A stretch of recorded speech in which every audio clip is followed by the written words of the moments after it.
Hello friends, welcome back to our channel Only Excellence. So we are back again with the Hindu 10 difficult words for 3rd August 2020 from Hindu editorial. So first word that we are going to discuss today is tentative. Tentative का मतलब होता है कि anything which is not certain or not fixed. और कोई भी ऐसा काम अगर आपको ऐसे लगता है कि वो हो भी सकता है या नहीं भी हो सकता है but you are not very sure of that, उस सेंस में इस वर्ड का यूज करते हैं टेंटेटिव वर्ड का. सिमिलर वर्ड अगर आप इंग्लिश में बोलें तो इसका मतलब होता है प्रोविजनल और अनकन्फर्म्ड और अनसेटल्ड.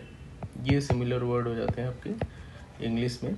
अपोजिट वर्ड अगर बोलें इसका, सो अपोजिट वर्ड हो जाता है डेफिनिट और फिक्स्ड. सो ये मतलब होता है इसका टेंटेटिव का कि कोई भी चीज़ जिसको करने में आपका पूरा कॉन्फिडेंस नहीं है बट थोड़ा सा एक एक्सपेक्टेशन है कि ये हो सकता है, उसको टेंटेटिव बोलते हैं. जो कंफर्म नहीं है बट चांसेस हैं उसके होने के. नेक्स्ट जो वर्ड है हमारा वो है प्रेसिपिटस. ओके, सो प्रेसिपिटस मतलब होता है आपका वेरी स्टीप और वेरी हाई और वेरी अब्रप्ट.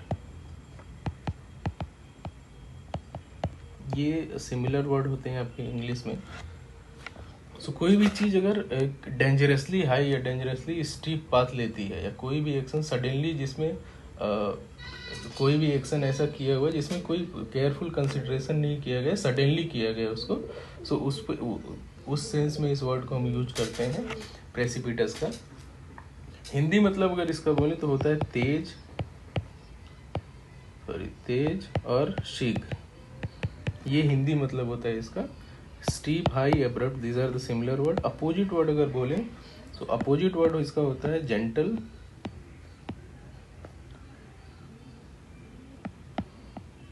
और ग्रेजुअल, मॉडरेट.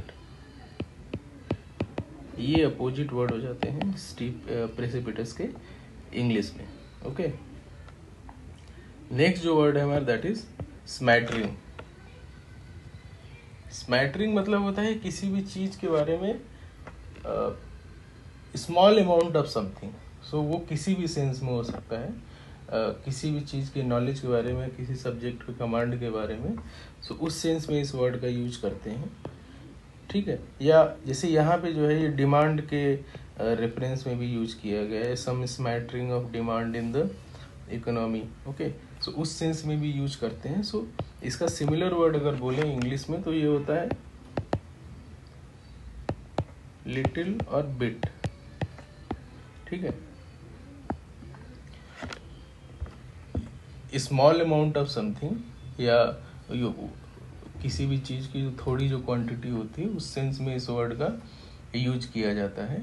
एक ये सेंस होता है. दूसरा एक होता है कि a slight superficial knowledge of any language और सब्जेक्ट. सो अगर किसी को किसी सब्जेक्ट के बारे में इतना ज़्यादा नॉलेज नहीं, इतना ज़्यादा उस पर कमांड नहीं है, तो उस सेंस में भी इस वर्ड का यूज करते हैं स्मैटरिंग का.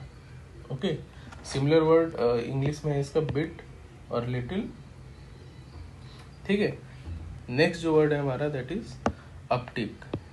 अब अपटिक का जो मतलब है वो ऐसा समझ लीजिए कि ये इसी को ये अमेरिकन इंग्लिश में इस वर्ड को यूज करते हैं अपटिक. अपटिक मीन्स होता है इन स्मॉल इंक्रीज और इम्प्रूवमेंट इन एनीथिंग. सो उसमें उस सेंस में इस वर्ड का यूज करते हैं अपटिक का. मतलब किसी भी चीज़ में कोई अगर अपवर्ड ट्रेंड देखने को मिलता है या थोड़ा इम्प्रूवमेंट देखने को मिलता है तो वहाँ पे इस वर्ड का यूज करते हैं अपटिक का.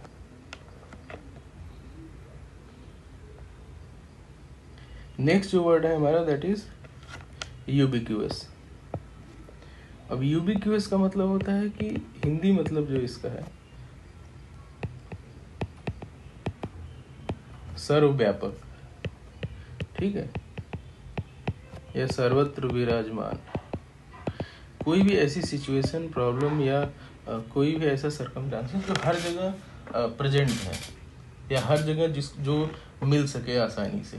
सो प्रेजेंट, अपेयरिंग और found everywhere very easily, that is ubiquitous. Okay, similar word English में अगर इसका बोलें सो एक होता है ओमनी प्रेजेंट, मीन्स सर्वव्यापी। ठीक है, नेक्स्ट जो वर्ड है that is everywhere, and third जो वर्ड है दैट इज ऑल ओवर। ये 3 सिमिलर वर्ड हो जाते हैं आपके यूबिक्यूअस के इंग्लिश में। अपोजिट वर्ड अगर बोलें तो एक अपोजिट वर्ड है that is rare, and second word है that is scarce, scarcity of something. Okay, so उससे भी मतलब rare and scarce, these are the opposite word.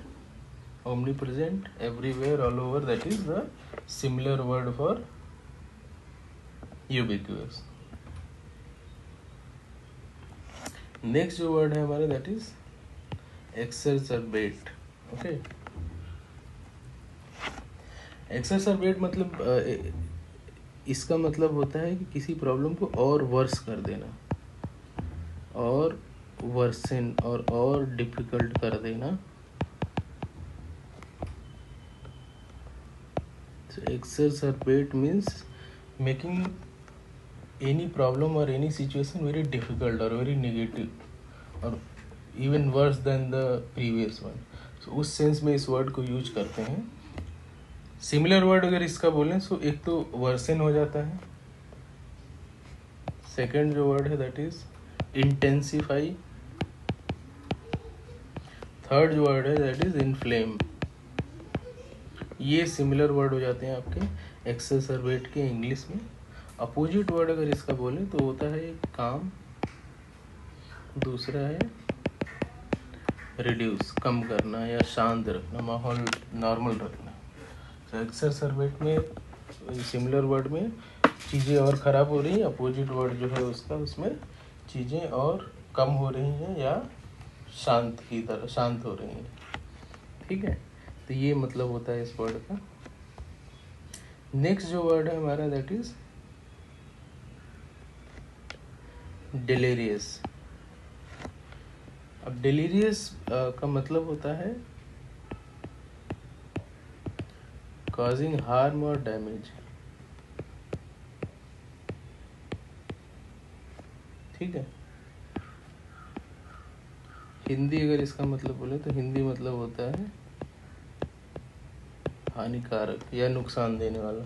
ठीक है, सो ये होता है डिलीरियस का मतलब। इंग्लिश सिमिलर वर्ड अगर इसका बोलें तो इंग्लिश सिमिलर वर्ड हो जाता है इसमें, एक तो होता है आपका हार्मफुल, ठीक है, दूसरा एक होता है damaging. Harmful, damaging and detrimental, these are the similar word for of delirious in English। Opposite word अगर बोलें इसका सो अपोजिट वर्ड एक तो हो जाता है आपका बेनिफिशियल, एंड दूसरा वर्ड जो होता है होगा वो होता है एडवांटेजियस।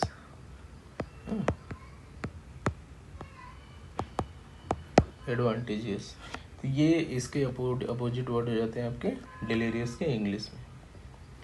नेक्स्ट जो वर्ड है हमारा that is duress. Okay, so duress का जो मतलब होता है ये मतलब होता है कि किसी भी आदमी को making something to do using threat, violence और इंटिमिडेशन। ओके, तो किसी के ऊपर कोई प्रेशर बना के अगर कोई काम करवाते हैं हम, सो उस सेंस में इस वर्ड को यूज करते हैं। हिंदी जो मतलब है इसका ये होता है दबाव, ठीक है, या अवरोध। ये हिंदी मतलब होता है इसका आपका। सिमिलर वर्ड अगर इंग्लिश में बोलें तो ड्यूरेस का सिमिलर वर्ड होता है, एक तो होता है प्रेशर, दूसरा होता है आपका थ्रेट, एंड तीसरा होता है इंटिमिडेशन, मतलब डरा धमका के किसी से कुछ कराना। ये मतलब होता है ड्यूरेस का। ओके, नेक्स्ट जो वर्ड है हमारा दैट इज कॉग्निजेंट। ये रहा वर्ड कॉग्निजेंट। ये कहीं कहीं भी एस की जगह जेड भी रहता है, जो स्पेलिंग जो है सो COGNISANT और JANT दोनों होता है, तो कंफ्यूज मत होइएगा इसमें। सो इसका मतलब होता है हैविंग नॉलेज ऑफ और awareness of something. So knowledge और अवेयरनेस के सेंस में इस वर्ड को यूज करते हैं। कोई भी ये कॉग्निजेंट इस वर्ड का जो हिंदी मतलब होता है वो होता है जानकार, किसी भी सब्जेक्ट का जानकार या उस सब्जेक्ट की कोई अच्छी नॉलेज रखने वाले आदमी को आप कॉग्निजेंट भी बोल सकते हैं। सिमिलर वर्ड हो गया आपका नॉलेजफुल और अवेयरनेस, ठीक है। नेक्स्ट जो वर्ड है हमारा दैट इज क्रेडिबिलिटी। क्रेडिबिलिटी का मतलब होता है क्वालिटी ऑफ बीइंग ट्रस्टेड। ये आसानी से सुना ही होगा इस वर्ड के बारे में आपने। सो किसी आदमी के अंदर अगर ऐसी क्वालिटी जो आपको इंस्पायर करे कि yes he is a trustworthy person, तो उस सेंस में इस वर्ड को यूज करते हैं क्रेडिबिलिटी को। हिंदी मतलब जो होता है इसका हिंदी मतलब होता है विश्वसनीयता, मतलब विश्वास करने योग्य अगर कोई आदमी है तो उसको बोलते हैं कि हिज क्रेडिबिलिटी इज गुड और he is a credible person. So trustworthiness, reliability और इंटीग्रिटी ये इसके सिमिलर वर्ड हो जाते हैं क्रेडिबिलिटी के इंग्लिश में। अनट्रस्टवर्दी, अनरिलायबल, नॉन क्रेडिबल ये हो जाते हैं अपोजिट वर्ड क्रेडिबल के इंग्लिश में, ठीक है। तो आज के लिए बस इतना ही। आप वीडियो को देखिए, लाइक कीजिए, शेयर कीजिए, सब्सक्राइब कीजिए। Thank you so much for watching.